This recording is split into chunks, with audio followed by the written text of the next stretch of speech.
Hello friends, Jutire Akha channelলৈ মই আপোনালোক সকলোকে আদৰণি জনাইছো। আজি মই আপোনালোকৰ ওচৰলৈ লৈ আহিছো পানী পিঠা। আহকচোন চাও পানী পিঠা বা কিছুমান ঠাইত পানী লাডু বুলি কোৱা হয় কেনেদৰে বনাব পাৰি চাই লও।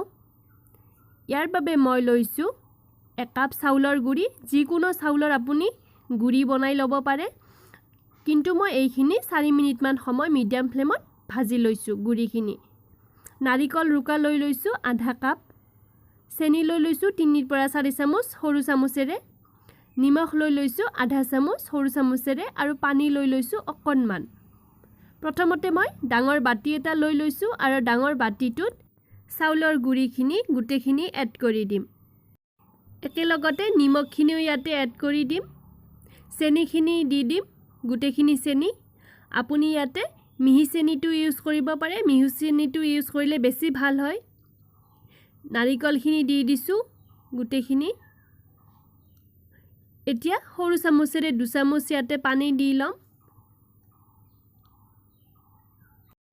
প্ৰথমতে মই 2 চামুচ পানী দি লৈছো কাৰণ চেনিখিনি গলি যোৱাৰ পিছতহে আমি গম পাম ইয়াত কিমানখিনি পানীৰ প্ৰয়োজন হ'ব।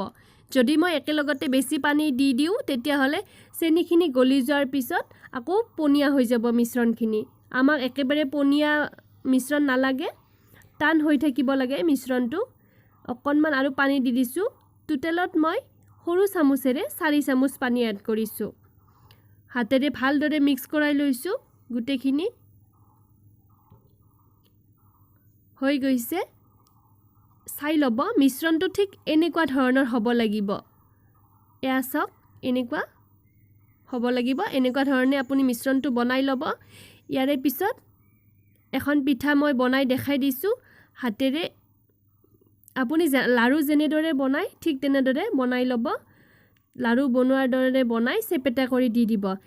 এইটো ধৰণে আমি পিঠা বনাম। প্ৰথমতে কুকাৰত আধা লিটাৰতকৈ অকণমান বেছি পানী লৈ উতলিবলৈ দি দিছো হাই ফ্লেমত।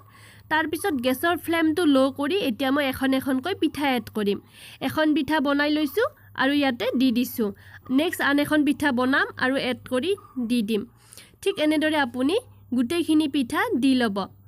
পিঠাখিনি দিয়া হোৱাৰ পিছত গেছৰ ফ্লেমটো হাই কৰি দিব আৰু হাই ফ্লেমত কুকাৰ ঢাকনিখন বন্ধ কৰি আপুনি 2টা বা 3টা চিটি অহালৈকে অপেক্ষা কৰিব।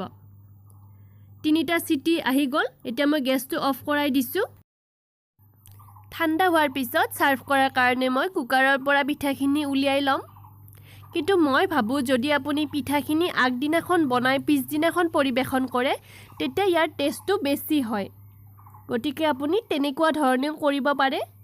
যদি ভিডিঅ'টো চাই আপোনালোকে ভাল পালে তেতিয়া হলে লাইক কৰিব, শ্বেয়াৰ কৰিব আৰু যদি মোৰ চেনেলটো কেতিয়ালৈকে সাবস্ক্ৰাইব কৰা নাছিল তেতিয়া হলে নিশ্চয়কৈ সাবস্ক্ৰাইব কৰিব। এতিয়ালৈকে আহিছো। ধন্যবাদ।